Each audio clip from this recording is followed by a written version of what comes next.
ander woorde, het het net weer in my gemoed opgekom. Onthou, almal is gelyk voor God. Daai ou doen dit, en daai ou het 'n teaching, en daai ou doen dit, en hierdie ou doen dit. Ons almal gelyk voor God. Jy sien, ons sukkel met daai konsep, want ons kerk werk nie so nie. Daar's altyd een wat preek, en daar's altyd een wat... Dis nie die Bybel wat dit... Die Bybel sê dit nêrens nie. Nêrens nie. Nee, maar krause, daar is leiers. Leiers is vaders.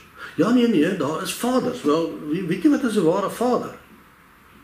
'n ware vader is iemand wat hom ontferm oor sy kinders. 'n ware vader is iemand wat kyk, wat is in my kind? Wat is weggelê in my kind? En wat doen ek? Ek doen alles in my kind se lewe sodat dit wat in hom weggelê is tot volheid kom. Kyk hierdie seentjie, hy's mal oor IT. Koop vir 'n komputer. Kyk daai seentjie, kyk waar is hy? Kyk hierdie dogtertjie van my, sy's mal oor wetenskap. Alles wat jy kan kry, gee vir hom. Dit gaan nie oor wat se prestasie daar is nie. Die vraag is, het jy met God gesinkroniseer op aarde? Dis die vraag.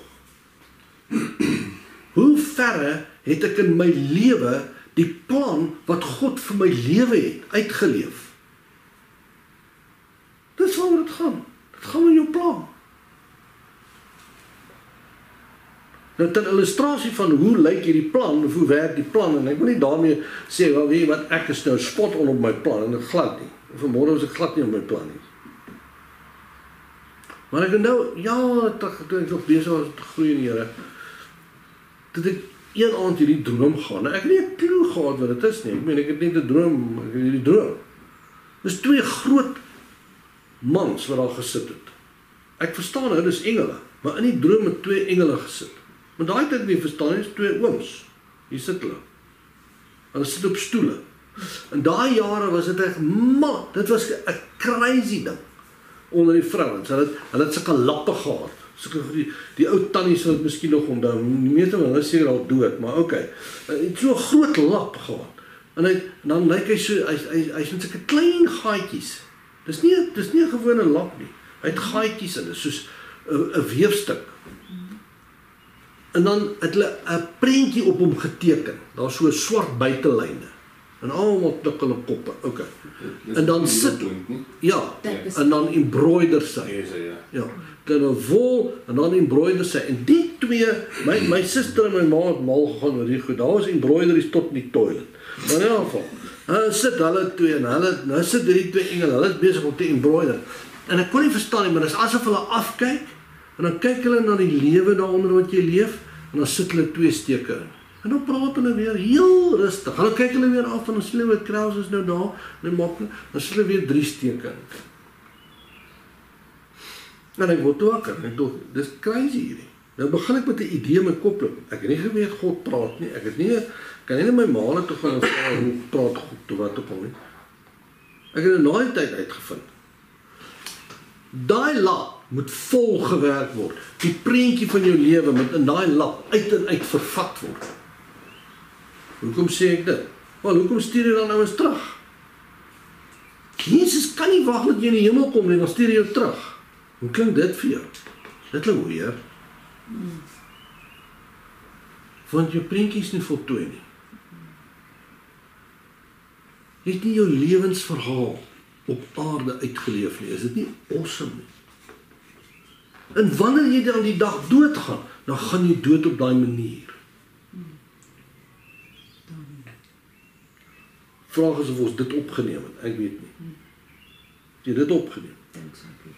Wel, het jy die een opgeneem van die oupie stoep? Ja, dink so. Okay. Terug gaan kyk. Nee, ons sal uitvind, maar onthou nou daai voorbeeld wat ek genoem het van die ou wat op die stoep sit. Sy lewensverhaal was uitgewerk. En dan kom jy bo in die hemel, dan vat hulle hierdie stuk wat hulle uitgehekel het, en hulle gooi dit op 'n tafel oor.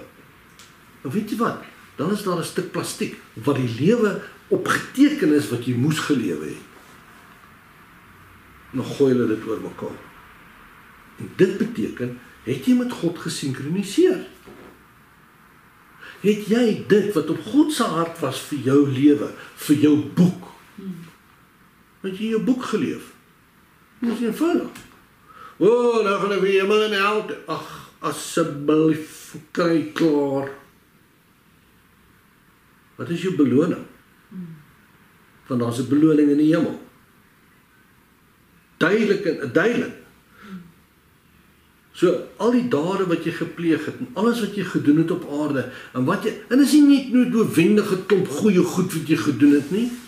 Weet jy wat is die grootste deel van daai prentjie? Hoe het jy mense aangeraak wat oor jou pad gekom het? Wat se invloed het jy in mense se lewens gehad wat oor jou pad gekom het? Dit is een wesenlike belangrike ding. En ek dog die Here, dis net 'n droom. Hallo, verstaan jy werk 'n droom? Dis 'n droom. Dan begin ek twyfel aan die droom. En dan as ek daarna, toe kry ek, in daai tyd het ons nog kassette gehad. Julle sal nie weet wat is kassette nie, maar okay, dis ek jy gee jou ouderdom weg. Dan vat jy die kaset, en ek vat die kaset en ek sit hom in my kar. En waar gaan het? Het gaan oor 'n ou se getuienis. En ek weet nie, ek het nou so baie met julle gepraat, maar verdra maar daai ou man. Maar wat was hierdie getuienis? Dit is spectacular geweest. Die ou was 'n slagter, hy was 'n gewone butcher. Hy was 'n slagter. En hy het gewerk in 'n klein dorpie, en hy het 'n slaghuis gehad in 'n klein dorpie, en hy het hierdie magtige ontmoeting met die Here gehad. En hy het 'n fenominale lewe gehad, en vanaf hy die Here ontmoet, wil hy gaan evangeliseer. En dan wil hy gaan evangeliseer, en dit werk nie. En dan loop hy die straat op en werk dit nie, en dit gaan. En so het hy sy hele lewe aangegaan, tot op 'n stadium. En waaragtig een oggend sê die Here vir hom, hy moet sy slaghuis sluit, hy moet sy tas pak, hy moet op die trein klim, en hy moet na so en so aangrensende dorp, seker so 600 of 500 kilos, van hom af moet hy gaan. Daar gaan hy, pak sy tas, hy is so excited, hy is 'n evangelis, sluit sy tas, sluit sy slaghuis, daar gaan hy.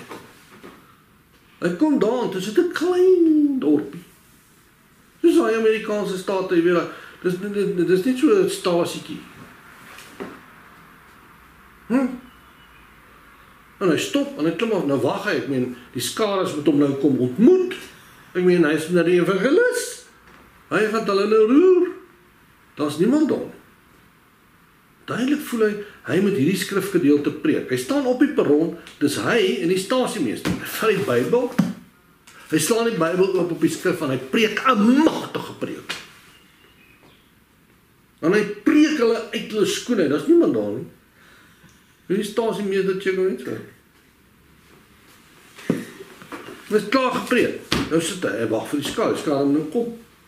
Skare kom nie. Toe die middagtrein terugkom, op pad terug, toe sê die Here vir hom, jy moet terug aan slaghuis toe. Weet julle, dit was sy volle roeping. Hy is 'n slagter dood. 3 maande later, toe hoor hy van 'n revival, wat uitgebreek het, in daai dorp. En hy kan dit nie verstaan nie, want dit was niemand het gehoor nie, daar was niks. Wat het gebeur? Hy klim in die trein en hy reis toe, hy gaan die Saterdag diens bywoon, want daar's 'n revival op hierdie dorpie. Hier staan 'n magtige tent.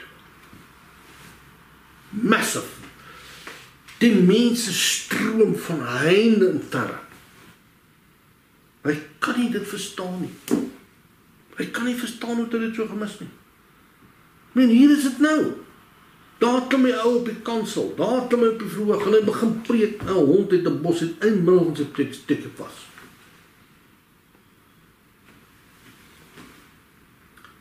Hy sê vir die mense, weet julle, ek het julle nog nooit vertel dat hy tot bekering kom. Hy sê, maar ek is 'n baie bad ou. Hy sê, ek het in hierdie dorpie groot geword. in die dorp by die kerk toe gegaan. Hy sê toe ek so 28, 29 is te sien, weet jy wat, hierdie lewe vir my gaan nêrens heen nie. En ek het oor 'n lang tyd dit oorweeg en beplan en besluit om selfmoord te pleeg. En toe het ek een oggend gegaan en ek het nou gesorg dat al my goed in plek is en toe het ek stasie toe gegaan en toe ek daar kom, toe is die trein klaar verby. Toe besluit ek spring af vir die middagtrein. En ek het die oggendtrein gemis. Ja.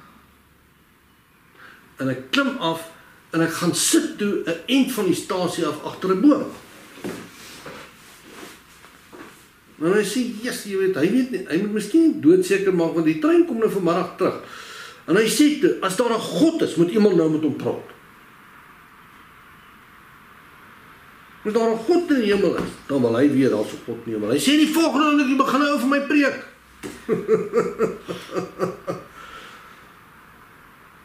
So toe hy klaar gepreek het, toe weet ek daar bestaan 'n God, ek neem die Here net daar.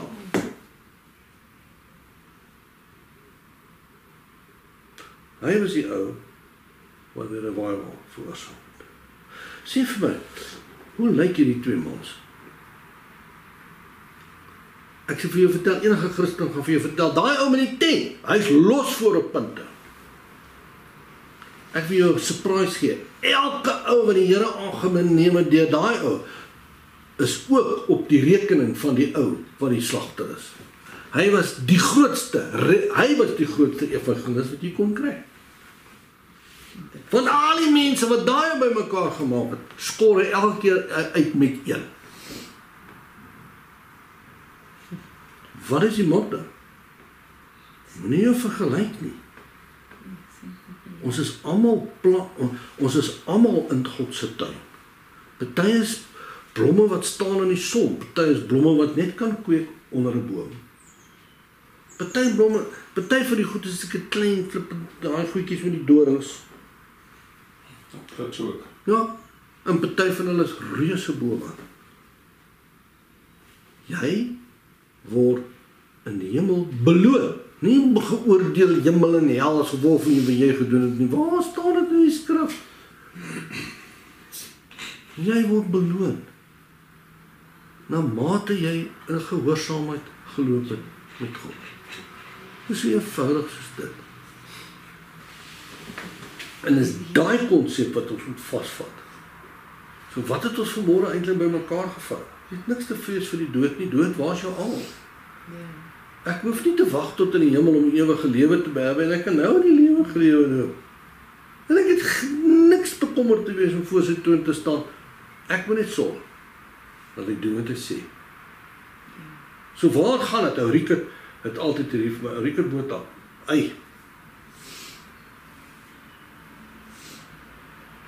Sy woord is reguit en duidelik. Ken jy Jesus? Doen nie wat hy sê. En doen wat hy sê. That's it. Niks tierlantentjies nie, nou niks. Miskien kan jy dit van 'n leuke prediker wat nooit geswat het as predikant nie vat nie. Maar weet jy wat? Luister na Riekert. Hy gee vir jou die boodskap straight down the line. Een van die ouens wat ek ontmoet het, seker met na sy Harry, een van die ouens met die grondigste woordkennis wat ek gesien het. Ek het afgegaan om hom te gaan ontmoet.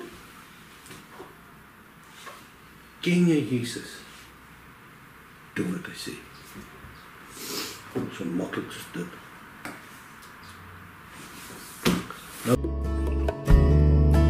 Oh, thirsty, and oh, are we? Come to the fountain, dip your heart in the streams of life. Let the pain and the sorrow